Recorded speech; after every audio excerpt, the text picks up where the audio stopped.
Então, bom dia para todo mundo. Mais uma vez aqui nos encontramos, para a nossa meditação. Iniciamos em nome do Pai, do Filho e do Espírito Santo. Amém. Senhor nosso Deus, dai-nos por toda a vida a graça de vos amar e temer, pois nunca cessais de conduzir os que firmais no vosso amor. Por nosso Senhor Jesus Cristo, vosso Filho, na unidade do Espírito Santo. Amém.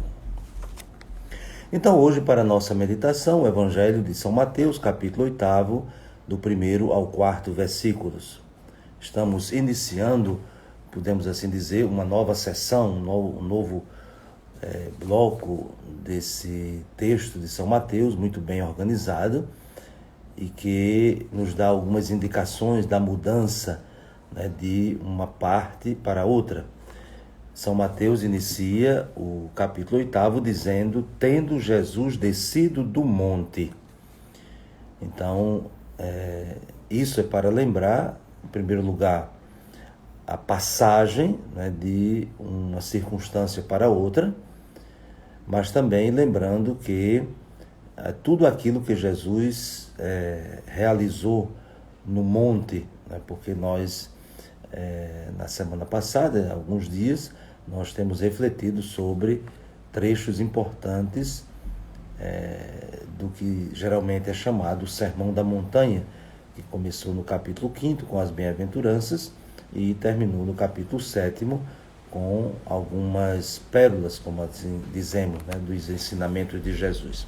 E agora Jesus desce do monte depois de ter feito a releitura da lei, a base do seu ensinamento, e é seguido por multidões, numerosas multidões, como o próprio evangelista nos diz. E a partir de agora, do capítulo 8 até o capítulo 9, um pouco mais, nós vamos encontrar, de forma também muito didática, a apresentação de 10 milagres.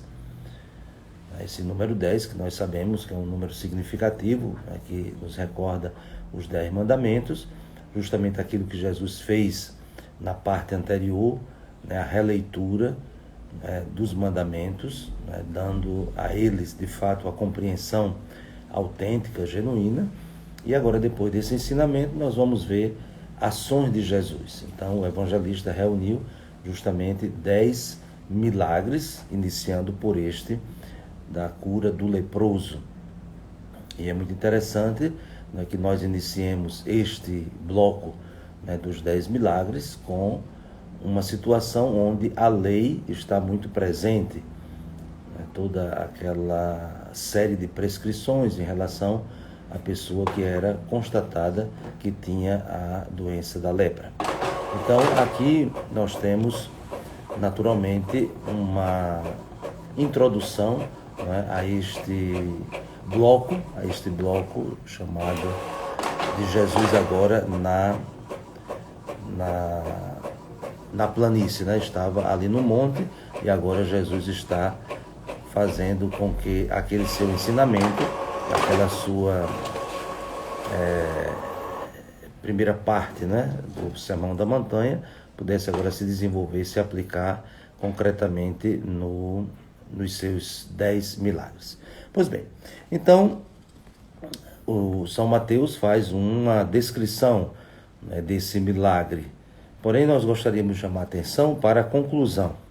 A conclusão é quando Jesus diz, olha, não digas nada a ninguém, mas vai mostrar-te ao sacerdote e faz a oferta que Moisés ordenou para servir de testemunho para eles.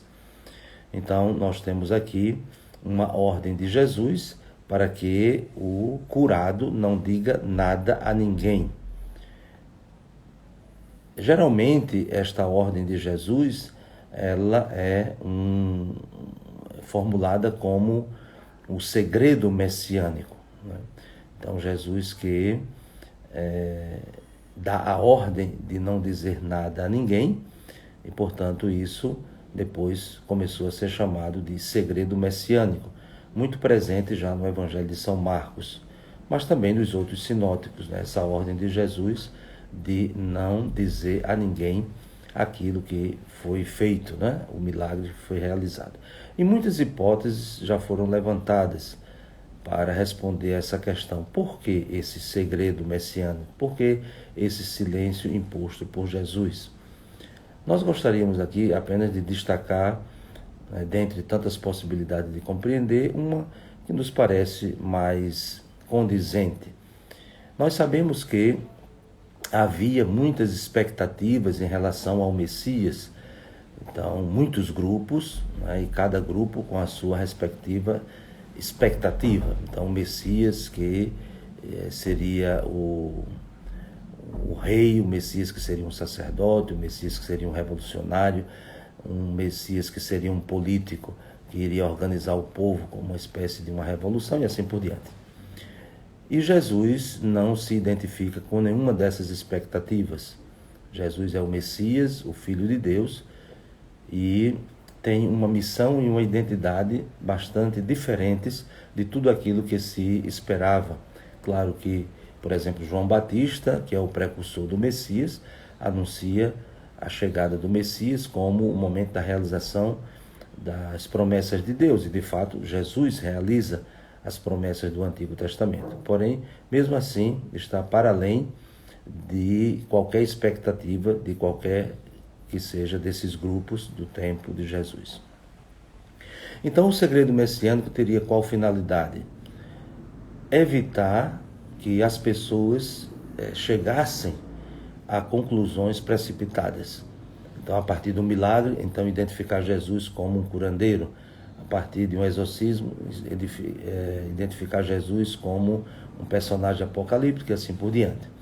Então, Jesus impõe este segredo que não é absoluto, não é para nunca se dizer nada, mas é chegar até o momento final, que é a cruz de Jesus, porque ali o seu messianismo não será confundido com nenhum outro.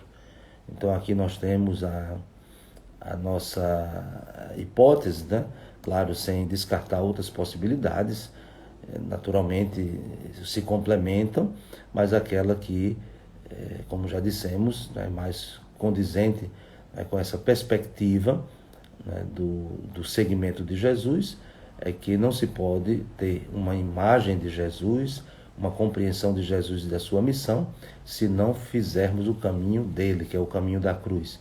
Se ficarmos apenas nos seus milagres, se ficarmos apenas em alguns dos seus ensinamentos, se buscarmos simplesmente a cura de alguma doença, então isso pode nos favorecer uma visão um tanto distorcida e distanciada daquilo que é Jesus, no seu mistério, na sua pessoa, na sua identidade e na sua missão. Então, esse silêncio imposto por Jesus não é, como já dissemos, absoluto. Pelo contrário, ide pelo mundo afora, pregai o evangelho a toda criatura. Então, isso é a missão da igreja.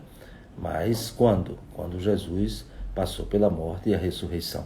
Enquanto isso, é preciso caminhar, segui-lo para conhecê-lo e, portanto, testemunhar que, de fato, Jesus é o Messias enviado de Deus, o Filho de Deus, o nosso Salvador, e não qualquer personagem identificado com um profeta, ou como um líder simplesmente religioso ou político. Então, que desça sobre vós a bênção de Deus Todo-Poderoso, Pai, Filho e Espírito Santo. Amém. Um bom dia para todos e até amanhã, se Deus quiser.